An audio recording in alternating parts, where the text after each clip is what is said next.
Bonjour, dans cette vidéo, nous allons essayer de faire ensemble l'examen 2016 du brevet fédéral de spécialiste en finance et comptabilité. L'examen 2016, partie 2, comptabilité analytique.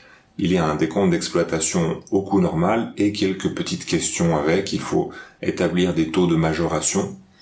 Et donc c'est un examen assez intéressant, l'examen 2016. L'examen 2016, il y avait 21 points sur 100, 1h30 d'examen. Et puis ce problème 1, il y a 9 points sur 21. Donc on est à peu près sur un demi-examen, donc à peu près 45 minutes de temps. Ce que je vous recommande pour vous préparer le mieux possible pour les examens du brevet fédéral de spécialiste en finance et comptabilité, c'est de faire des anciens examens, notamment quand l'échéance approche et que la date des examens s'approche. Et les années précédentes, chaque année il y a une petite variante, on verra les variantes qu'il y a eu en 2016. La comptabilité analytique, c'est une matière où vous pouvez vraiment remonter assez loin dans le passé, parce que cette branche n'est pas influencée par les changements législatifs. Il y a quelquefois des termes techniques qui varient un tout petit peu, mais même si vous faites un problème de comptabilité analytique d'il y a 20 ans, il n'y a pas de grande différence avec ce qui se fait aujourd'hui.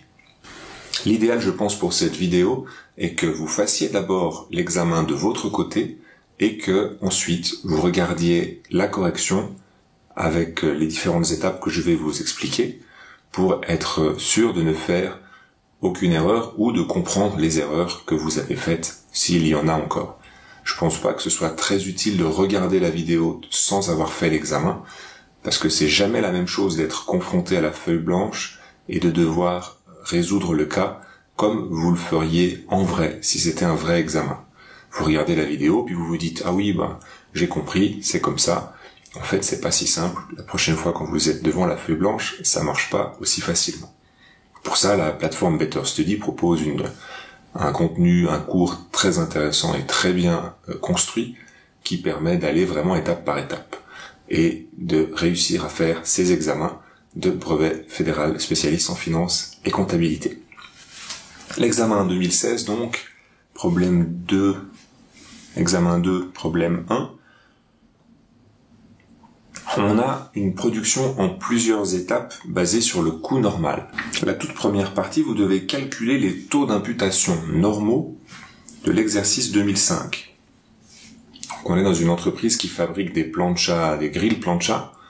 Il y a 2 étapes de production. Il y a d'abord une armature qui est fabriquée et cette armature est utilisée ensuite pour fabriquer des planchas en fonte, des planchas en céramique. Et une partie des armatures est vendue telle quelle, également. Donc ça ajoute un petit peu de difficulté, donc il y a une production en 2 étapes, et les armatures, donc la première étape, est aussi parfois vendue directement. Ça complique un petit peu la donne. Première étape, calculer les taux d'imputation normaux pour l'exercice 2005 en tenant compte des budgets et des informations ci-dessous. Il n'y avait pas beaucoup de points pour cette partie, mais elle est néanmoins indispensable pour faire la suite. Donc là, il faut vraiment vous dire qu'il n'y a pas de règle pour calculer ces taux d'imputation. On doit vous donner les informations.